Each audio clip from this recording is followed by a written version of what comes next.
Hello dear students, आज की इस वीडियो में हम देखेंगे डायोड को अर्ध तरंग दृष्टिकारी की भांति कैसे प्रयुक्त किया जाता है।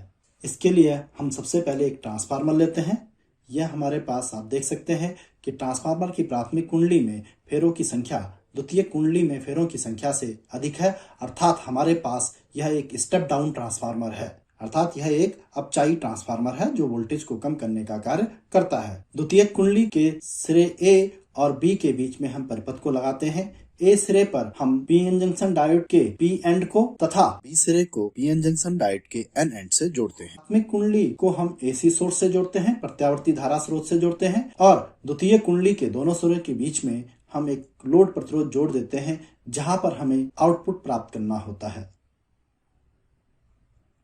एसी सोर्स से जोड़ने पर हमारे पास ट्रांसफार्मर में धारा बहने लगती है और प्रत्यावर्ती धारा के प्रथम अर्ध चक्र में जब ए सिरा पॉजिटिव और बी सिरा नेगेटिव होता है तो पी पॉजिटिव से जुड़े होने के कारण और एन सिरा नेगेटिव सिरे से जुड़े होने के कारण अग्र अभिनति की स्थिति में होता है। यह स्थिति फॉरवर्ड बायस की कंडीशन है, अर्थात अग्र अभिनति की स्थिति है और हमें धारा प्राप्त होती है क्योंकि अग्र अभिनति की कंडीशन में पीएन जंक्शन डायोड धारा को प्रवाहित करने देता है। द्वितीय अर्ध चक्र में जब पोलरिटी चेंज हो जाती है, अर्थात ए नेगेटिव और बी पॉजिटिव हो जाता है, उस स्थिति में पी हमारे पास नेगेटिव एंड से जुड़ा हुआ है और जंक्शन डायोड का एन सिरा हमारे पास पॉजिटिव एंड से जुड़ा हुआ है। यह कंडीशन हमारे पास पश्च अभिनति अर्थात रिवर्स बायस की कंडीशन है और रिवर्स बायस की कंडीशन में पीएन जंक्शन डायोड धारा को प्रवाहित नहीं होने देता है। तो हमारे पास यह जो अर्ध चक्र है ये इसके कॉरस्पॉन्डिंग हमें वैद्युत धारा प्राप्त नहीं होती है।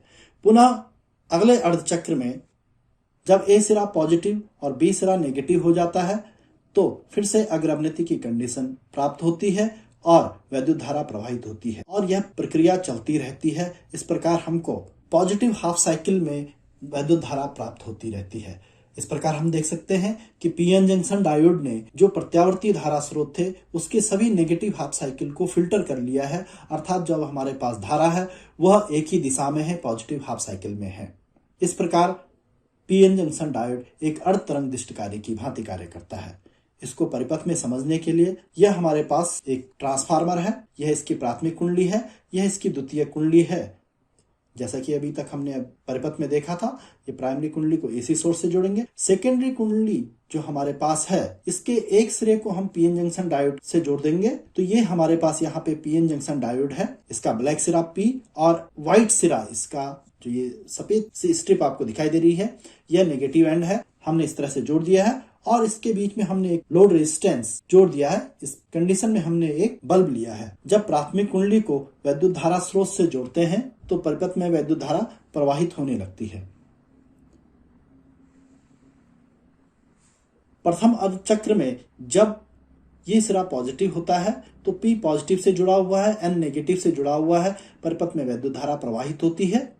और द्वितीय अर्ध चक्र में जब यह सिरा नेगेटिव होता है और दूसरा सिरा पॉजिटिव होता है तो यह रिवर्स बायस की कंडीशन है। इस कंडीशन में हमारे पास वैद्युत धारा प्राप्त नहीं होती है। तो हमारे पास जो परिपथ है वो इस तरह से दिखाई देना चाहिए।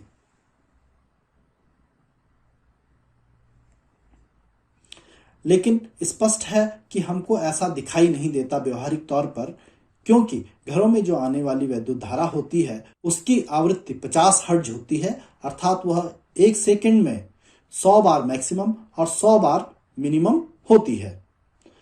तो दृष्टि निर्बलता के कारण हमको बल्ब जलता हुआ ही दिखाई देता है।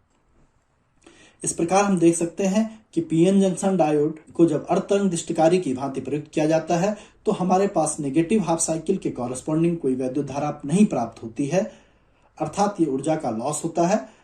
तो नेगेटिव हाफ साइकिल को प्राप्त करने के लिए हम डायोड को पूर्ण तरंग दृष्टिकारी की भांति प्रयुक्त करते हैं। उसको हम नेक्स्ट वीडियो में देखेंगे। आज के इस वीडियो के लिए इतना ही। Thanks to watch.